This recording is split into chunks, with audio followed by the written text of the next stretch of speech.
Level 1, Limbo, the place where you're not exactly in hell, but it's not a vacation resort either. It's like being stuck at a never-ending family reunion. There's no escape, but at least nobody's screaming. Dante called it the land of sighs, where unbaptized babies and righteous folks born before Christ hang out. Imagine Socrates and Plato just chilling, probably debating philosophy for all eternity. Some lucky Old Testament VIPs like Adam, Noah, and Moses got a heavenly upgrade when Jesus swung by after his crucifixion. Even Julius Caesar made it here, though Dante couldn't squeeze him into heaven despite being a huge fan of ancient Rome. Minos. Before the real fun of hell starts, we have Minos, a truth-extracting judge from Greek mythology. He's like a supernatural lie detector. People meet him, and suddenly they can't help but spill all their sins. Minos, the original hell bouncer, decides where to toss souls based on their earthly deeds. Level 2, Lust. Welcome to the wind tunnel of eternal regret, otherwise known as the level of lust. Here, souls are tossed around by hurricane-like winds, much like socks stuck in a never-ending spin cycle, except this dryer doesn't have an off button. The reason? Contrapasso, the poetic justice of hell. In life, these souls let their desires toss them around like leaves in the wind, giving in to every gust of passion. Now, the winds have become their eternal torment, throwing them around without a moment's rest. It's punishment that mirrors their sins, like a karmic boomerang hitting them square in the face. Cleopatra's here, not just for her steamy affairs, but also for being Rome's frenemy. Joining her are Paris and Dido, though their crimes lean more toward love-struck foolishness than empire-toppling rebellions. Level 3, Gluttony. Gluttony is the place where it's always winter and never Christmas. Here, a never-ending storm of rain, snow, sleet and hail pelts the gluttonous souls below, turning them into human snowmen without the charm. And if that wasn't enough, enter Cerberus, the three-headed dog from Greek mythology, who treats these poor souls like chew toys. He shreds them to bits, but don't worry, they regenerate only to be shredded again. It's like being stuck in a loop of the worst horror movie ever, with Cerberus as the relentless star. Why the punishment? It's contrapasso at its finest. These souls spent their lives stuffing their faces, so now they're the buffet, getting a taste of their own medicine, literally. Most of them lie there, playing dead, hoping Cerberus will pass them by. But when the beast tried to snack on Dante, his guide Virgil distracted it with a handful of dirt, like throwing a bone to a dog who's had one too many chew toys. And here's the kicker. On Judgment Day, all these souls will be reunited with their bodies in a state of perfection. Sounds lovely, right? Well, in heaven it does. In hell, it means perfect suffering, because hell's idea of perfection comes with an extra side of misery. Level 4, Greed. Stepping into Level 4 feels like diving into the world's worst mosh pit, where the only beat is the clinking of coins. Souls crash into each other like waves, wielding money bags as makeshift weapons. Dante spots some shiny bald heads and wonders if they're monks. Virgil confirms that half are indeed former church members, while the others are just Earth's biggest hoarders, clutching their cash like a life raft. Now, in a twist that would make any philosopher chuckle, they're locked in endless battles for, wait for it, nothing. After years of scrambling for earthly riches, they're stuck fighting over the void. And if you're hoping to recognize anyone, good luck. Years of brawling have turned these once greedy souls into unrecognizable shadows of their former selves. Talk about the ultimate price of greed, losing both wealth and identity. Level 5, Wrath. Level 5 isn't just a brawl, it's a mudslinging contest for those who couldn't keep their tempers in check. Picture a swamp where souls are wading through mud, relentlessly shoving each other down like it's a twisted game of King of the Hill. And those bubbles popping up? Yep, they're the muffled screams and sobs of the poor souls trapped beneath, trapped in a perpetual gurgle of despair. The sullen lie underneath this muck, eternally gurgling their laments while the infamous river Styx flows nearby. Here, Dante and Virgil hitch a ride on the boat of Phlegias, the moody ferryman from Greek mythology who takes them deeper into the muck of misery. As they glide toward their destination, a menacing red glow catches Dante's eye. It's the city of Dis, a fiery fortress that stretches across the 6th to the 9th circles of hell. Upon reaching the gates, a trio of fallen angels appears, declaring Dante still alive and thus not allowed entry. Despite Virgil's protests about their divine mission, the gates slam shut. Suddenly, the three Furies emerge from the pillars, drenched in blood and snakes, screaming for Medusa. Dante and Virgil scramble to shield their eyes to avoid turning into stone. Just when things look bleak, a real heavenly angel descends with a heavenly roar, striding across the river Styx. As he advances, the sea of lost souls parts like the Red Sea to make way for him. The angel reaches the gates, gives them a divine touch, and they swing open, exposing the fallen angels cowering behind them. He warns them that Dante and Virgil are on a heavenly mission, and if they dare obstruct the journey, they will face serious consequences. Level 6. Heresy. Stepping into Level 6 is like crashing a sinister family reunion where everyone's got a grudge. Here, the heretics hang out, actively sinning against others and earning themselves a first-class ticket to active torture, instead of just the usual pity party. As Dante and Virgil stroll into this fiery pit, they're greeted by a row of rocky tombs, each one a cozy little oven where souls lie down, constantly poked by flames like marshmallows at a campfire gone wrong.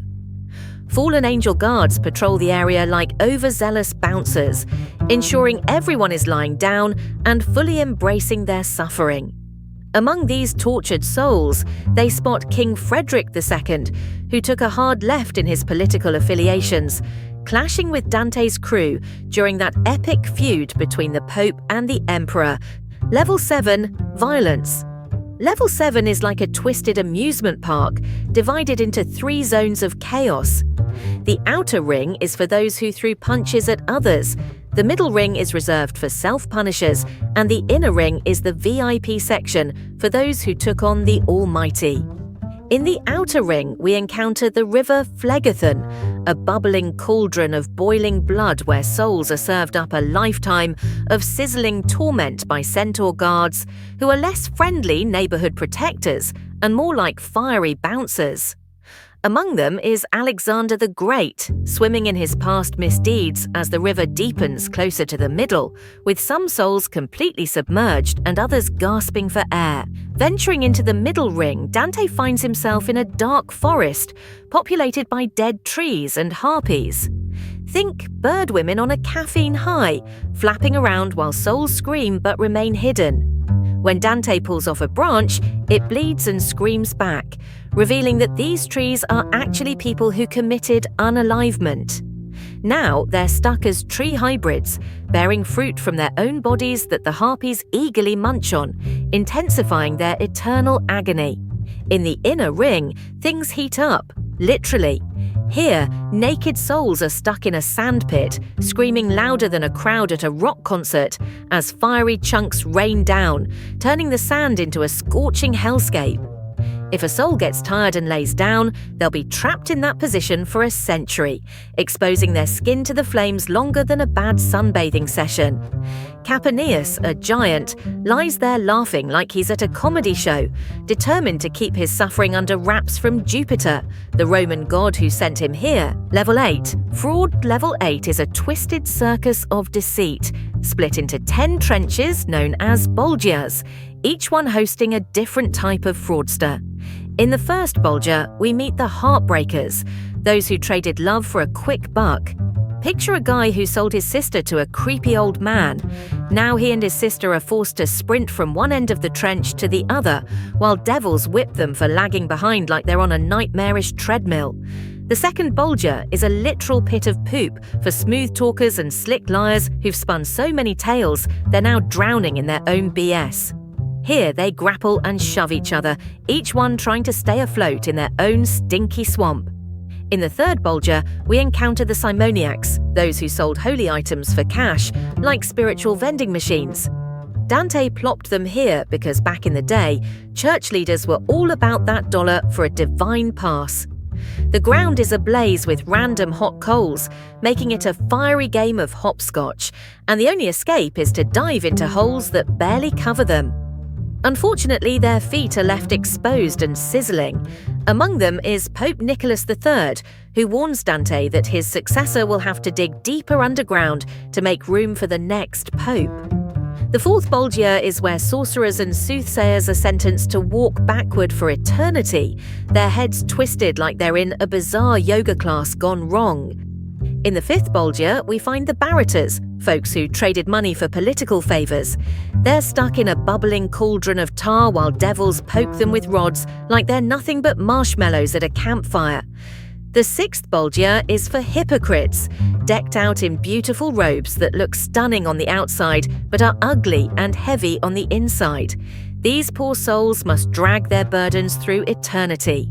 In the center stands Caiaphas, the high priest who orchestrated the crucifixion of Jesus, getting trampled by his fellow robed hypocrites. Next up is the seventh Bolgia, home to thieves, where giant lizard snake hybrids with stingers turn souls to ash. The thieves scurry about with snake-like handcuffs, eternally getting stung and turning to ash, only to regenerate and repeat the cycle.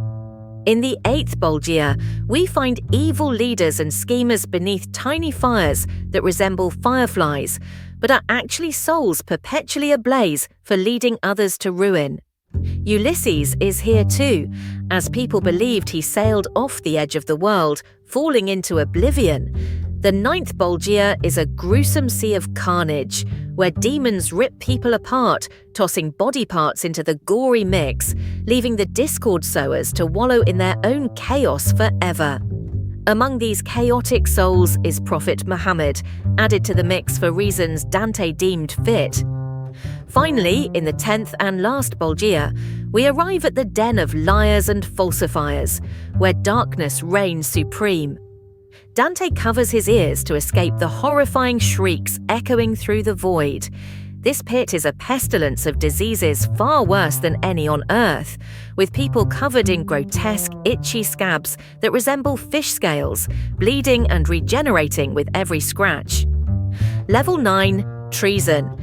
Level 9, the ultimate pit of betrayal, is a frozen wasteland divided into 4 chilly corners, each dedicated to those who broke bonds with family, country, friends, or God. Here, the sinners stick out from the ice like popsicles, frozen from the neck down, their own tears crystallizing around them. At the heart of this icy expanse lies the very epicenter of hell.